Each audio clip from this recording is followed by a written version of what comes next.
lote, once you get your TIE or apply for your TIE is available. So first, so you type this one.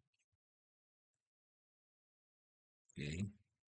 So https colon slash slash sede.administracion publicas.gov.es slash procedimientos. So, pwede nyo na i-enter yon.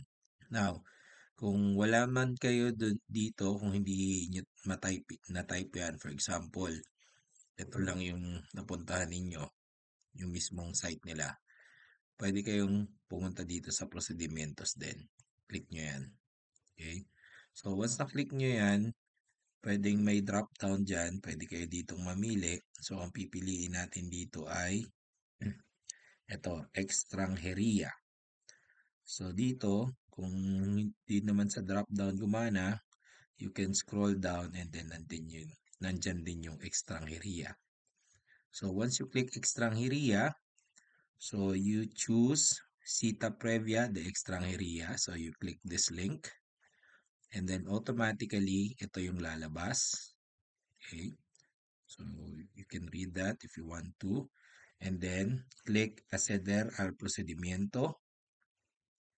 Okay. And then, you will select your province. So, in my case, I'm in Madrid. And then, dito ako nag-apply ng aking TIE. And then, you click aceptar. So, dito naman,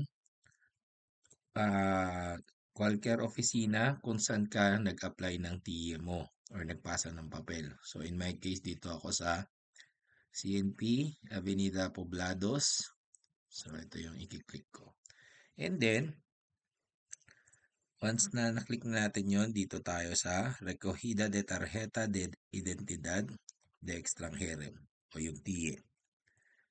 And then, you click Aceptar. And then, ito na yung dito natin malalaman kung ano na yung available na TIE ay na lote. So, yung lote, makikita natin yan dun sa resguardo na papel na binigay sa atin. So, pag nakita nyo dito, so halimbawa ito, 631 ang nakalagay. So, ibig sabihin, yung 631 is for release na siya.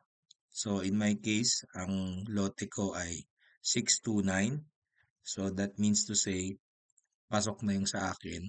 So, kapag nakita nyo na pasok na rin yung sa inyo, kumbaga, yung number below 631 hanggang 631 available na siya. Okay? Pag more than that, ibig sabihin, wala pa, hindi pa for release. So, don't forget the documents that you have to bring. Okay? Lalo na yung resguardo. And then, kung gusto nyo nang magpa-schedule, punta kayo dito sa entrar. And then, lagay nyo na yung mga details nyo. And then, click accepta. Tapos, you just follow the other instructions. So, ayan lang. Thank you for watching.